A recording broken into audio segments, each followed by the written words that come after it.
Did you know moving your eyes back and forth might lead to better sleep? It may sound a bit strange, but eye movement desensitization and reprocessing, or EMDR, has been used in clinical research since the late 1980s. It's a groundbreaking therapy that challenged everything we thought we knew about processing trauma. And now it's being studied for other sleep-disrupting issues like anxiety, depression, and more. Welcome to Sleep Signals, the podcast from Nightfall Sleep Radio. Today we're diving into EMDR and its connection to sleep. You know what's fascinating about EMDR? I heard it was discovered completely by accident when a researcher noticed her disturbing thoughts felt less intense during a simple walk in the park. That's right. And since that discovery in 1987, it revolutionized how we treat trauma. What makes this therapy so unique is instead of just talking about traumatic experiences, patients follow specific eye movements while processing memories. It reprocesses their memories to reduce anxiety and help them sleep better. There's a connection to how our brains naturally process information during sleep, isn't there? Exactly. During rapid eye movement sleep, our eyes move rapidly back and forth while our brains process memories and emotions. Some researchers think EMDR taps into this same mechanism. It's like accessing our brain's natural healing process while we're awake. Well, that explains why it can help with sleep issues. But let's talk about what's actually happening in the body when someone experiences trauma-related sleep problems. So here's what's happening. When someone has experienced trauma, their nervous system gets stuck in this constant state of high alert. We're talking elevated cortisol levels, increased heart rate, and a persistent feeling that danger could be lurking around every corner. And I imagine that makes it pretty much impossible to relax enough for quality sleep, right? Precisely.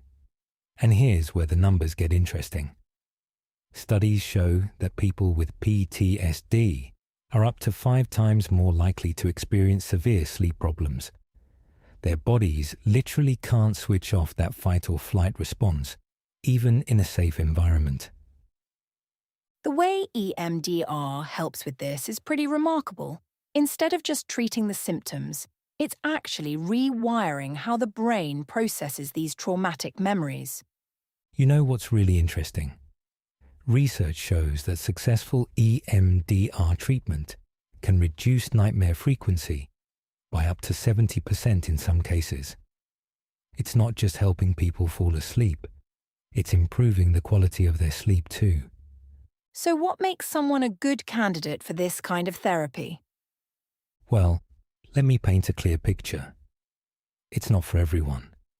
If a person is experiencing recurring nightmares about specific events, feeling unsafe at bedtime, or finding yourself constantly scanning your environment for threats, these are all strong indicators that EMDR might help. That's good to know. But I understand this isn't a quick fix. The treatment process takes time, right? Exactly right. Most people need between 6 to 12 sessions, sometimes more for complex trauma. But here's what's encouraging. Studies show that about 80% of people with single-incident trauma show significant improvement after this course of treatment. The whole field of trauma treatment seems to be evolving quickly with these kinds of insights. Oh, definitely. And what's really exciting is how researchers are using brain imaging to understand exactly what's happening during EMDR. They're seeing actual changes in how the amygdala, our brain's fear center, responds after treatment. That's incredible. And I suppose this has implications beyond just sleep. Absolutely. We're talking about improvements in overall anxiety levels, better relationships, increased productivity at work. When you help someone process trauma, it's like removing a boulder that's been blocking a river. Everything starts to flow better. But it's important to note that this isn't something people should try on their own, right? That's such a crucial point. EMDR requires a certified therapist, there are over 12,000 trained practitioners in the US alone.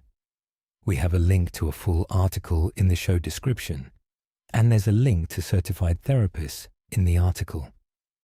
Trying to DIY this kind of processing could actually do more harm than good. It's best to work with someone experienced in this type of therapy. This really changes how we think about treating sleep problems, doesn't it? It does, and here's why. For years, we've been treating sleep problems as isolated issues. But EMDR shows us that sometimes, to fix sleep, we need to heal the underlying trauma first. It's like treating the root cause instead of just putting a Band-Aid on the symptoms. And it's also being researched for its effectiveness on generalized anxiety disorder, depression, eating disorders, and much more. In all of these cases, there could be lowered cortisol, lowered heart rate, and those things translate to better sleep. The future implications of this research seem pretty significant. It could end up being useful for all kinds of sleep disruptions. That's a great point. As we understand more about the connection between how the brain processes our experiences and sleep, we might see EMDR becoming a standard part of treatment for certain types of insomnia. The key is matching the right treatment to the right problem. And for trauma-related sleep issues, EMDR could be a game changer. For people struggling with trauma-related sleep problems, this offers real hope. That's exactly right. The message here is clear. There are evidence-based treatments that can help you sleep better and heal the underlying issues that have been keeping you up at night. If you have insomnia for other reasons, there is already a highly effective and studied therapy called Cognitive Behavioral Therapy for Insomnia, or CBTI. This well-established therapy uses several techniques to help you sleep, and we can go into depth in a future episode. For now, thank you for listening to Sleep Signals from Nightfall Sleep Radio. Visit the link in the description for a full article on EMDR and links to research. Sleep well, friend.